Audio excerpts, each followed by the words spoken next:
organizimi i lojrave mesdhetare, pavarësisht se përfshin vetëm 26 shtetet mesdheut, është një okazion shumë i mirë për shtetin që i merr sepse zhvillon infrastrukturën sportive në radhë të parë. Në radhë të dytë, ekspozon shtetin në të gjithë, jo vetëm në mesdheun. Sot lojrat mesdhetare kanë lidhur kontrata me televizione që i transmetojnë në mbar botën. Sot lojrat mesdhetare përveç mesdheut që transmetohen kanë një efekt edhe në pjesën tjetër të kontinenteve, të cilët duhet të shikojnë nivelin se ku janë vendet e mesdheut. Për vendin organizator është zhvillimi i burimeve njerëzore, sepse fiton një eksperiencë në organizimin e eventeve të mëdha.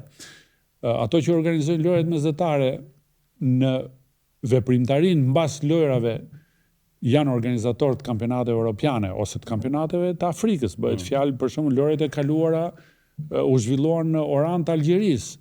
Po Orani është kthyer në një qendër të eventeve afrikane.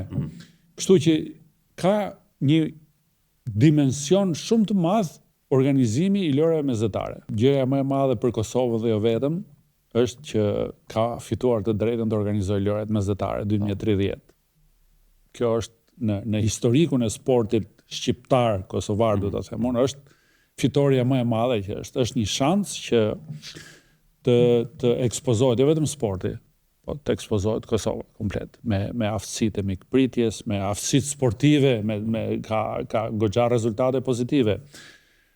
Sigurisht ngelet infrastruktura, që mendoj është në kohë, 4 vjet edhe janë edhe s'janë, por që nuk duhet humbur më. Qa është humbur, ka kaluar, nuk duhet humbur, sepse çdo humbje kohe sjell rritje të kostove të ndërtimit, sjell nxitim në përcaktimin e kompanive ndërtuese, ndërkohë që kur ke kohë, ke mundësi të përzgjedhësh kompaninë më të mirë, ke mundësi të bësh një infrastrukturë më moderne. Shansi, mendoj unë, për Prishtina 2030 është që kjo infrastrukturë sportive do t'i shërbejë brezave me radhë. Kjo mund të shkojë 50-60 vjet. Deri tani, ecuria është mjaft e mirë, por që duhet konkretizuar me veprime konkrete. Ndofta apeli është që të gjithë së bashku, të gjithë institucionet të mobilizohen, sepse këtu nuk bëhet fjalë vetëm për lojrat.